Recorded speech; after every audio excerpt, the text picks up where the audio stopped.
Ya, saya lanjutkan ya. Jadi, tadi kita sampai mana ya? Sampai distribusi uniform ya. Nah, ini semua nilai memiliki peluang yang sama. Bentuknya dari kurva itu seperti bukit tadi ya, landai. Tidak ada puncaknya, datar. Contohnya adalah nomor antrian, pengundian, dan ini biasanya jadi simulasi awal. Tapi ada juga contoh seperti ini. Misalnya pengujian terhadap mesin ATM.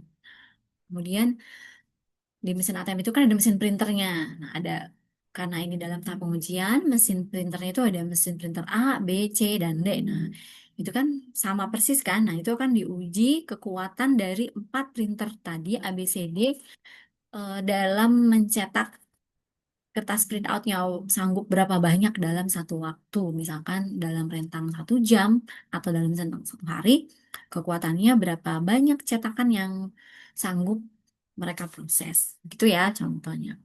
Oke, berikutnya adalah makna kurva dalam distribusi teoritis. Tinggi kurva, nah ini adalah tinggi kurva ya. Tinggi kurva ini adalah, sebentar, saya cari anunya tuh.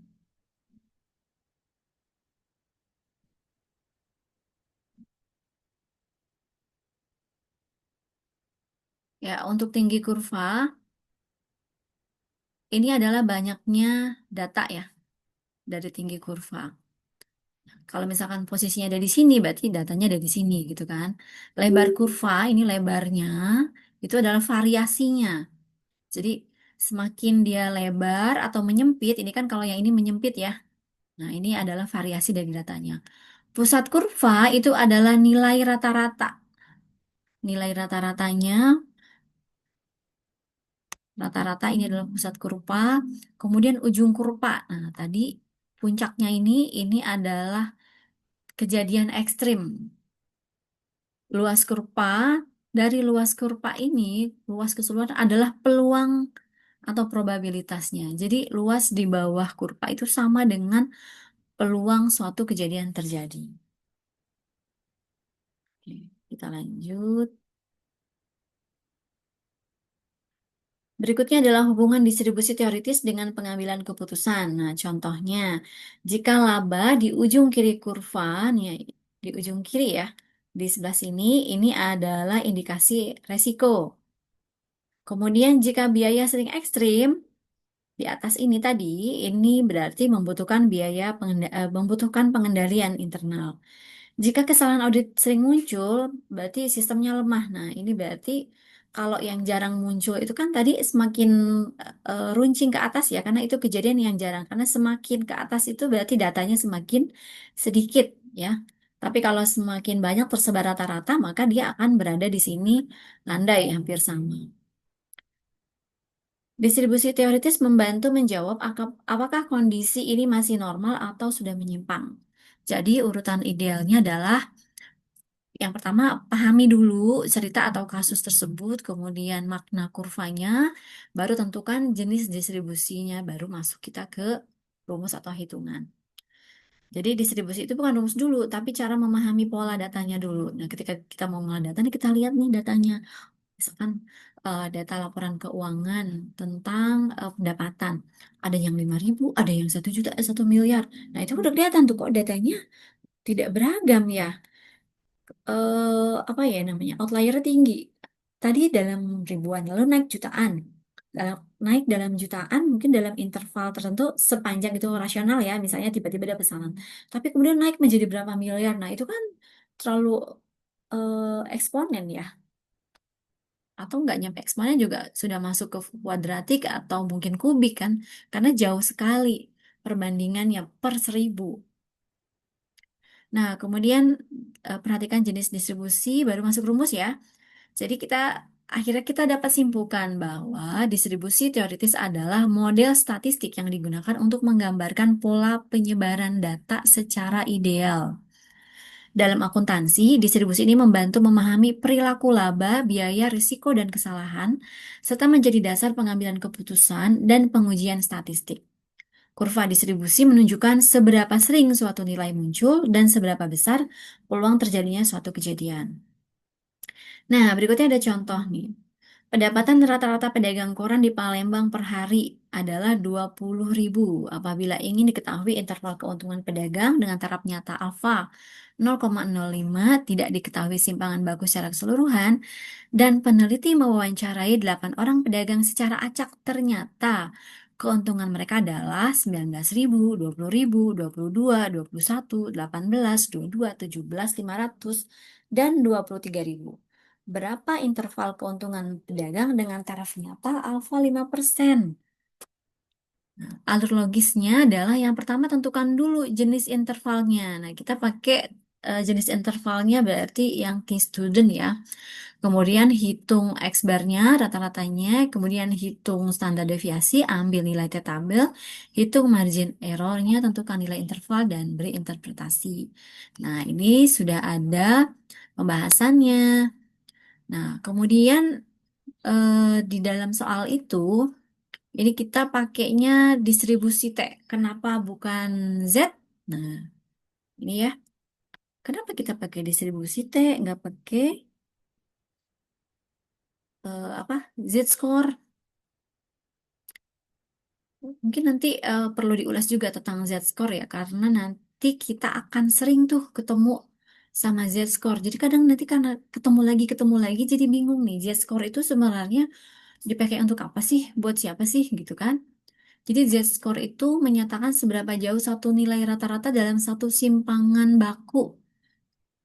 Nah, ini kalau Z-score-nya itu sama dengan satu, berarti artinya tepat di rata-rata tersebut. Kalau sama dengan satu, kalau tadi sama dengan nol ya, tepat di rata-rata. Kalau sama dengan satu, berarti satu simpangan baku di atas rata-rata. Simpangan baku itu standar deviasi ya, standar error. Kemudian kalau Z-nya sama dengan min satu, berarti satu simpangan baku di bawah rata-rata. Itu ya. Z-score-nya digunakan untuk apa aja sih? Untuk uji hipotesis, kemudian udah bisa ketebak ya, kepake untuk uji hipotesis. Ini biasanya dipakai untuk uji rata-rata laba, untuk ROA, kemudian untuk standarisasi nilai. Misalnya untuk melihat skor kredit, skor kinerja, untuk mendeteksi outlier, untuk mencari data ekstrim nih berarti kalau deteksi outlier. Kemudian perbandingan lintas unit untuk membandingkan kinerja cabang dan normalisasi data nih pada saat kita analisis regresi dan indeks. Oke, kita lanjut ya.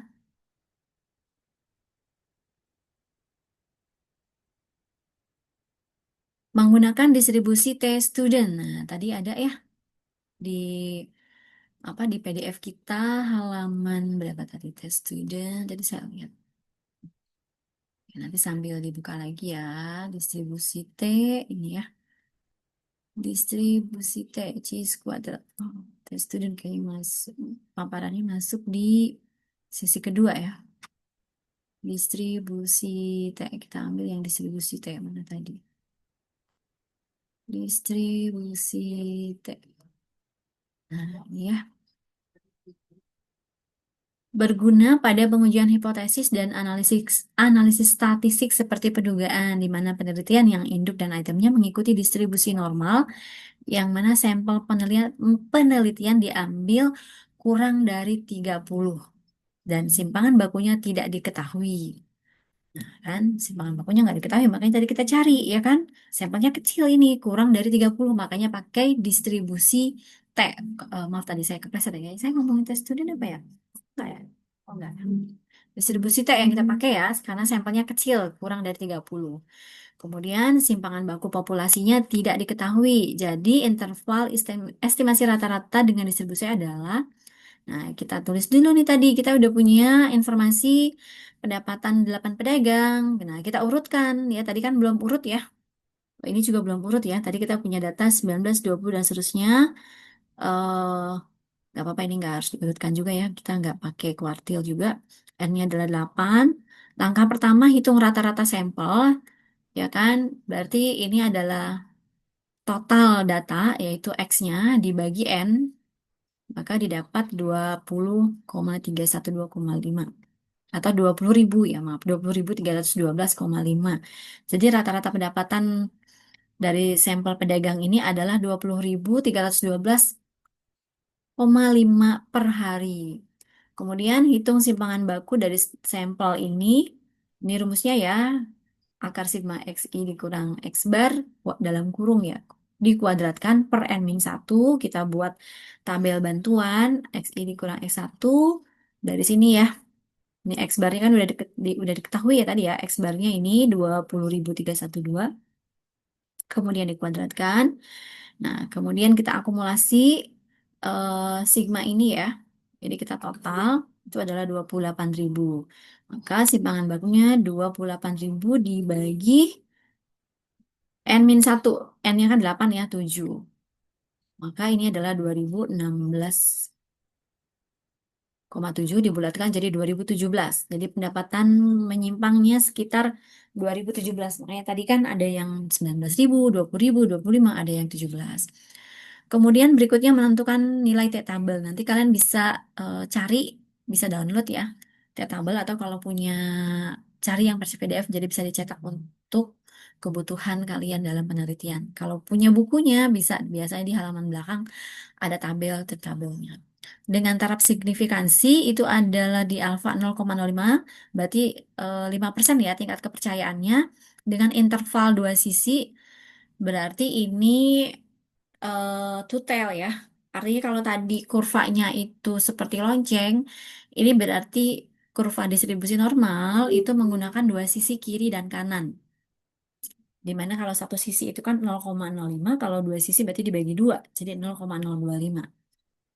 Derajat bebasnya tadi N-1 adalah 7 dari T-tabel, maka dicari, ini berdasarkan T-tabel ya, 0,025 dengan N-nya adalah 7, maka didapat di dalam tabel. Nanti kalian ada kolomnya di dalam tabel tersebut. Lihat di kolom dan baris ya. Kolomnya itu tingkat kepercayaannya ada di 1%, 5%, dan sebagainya.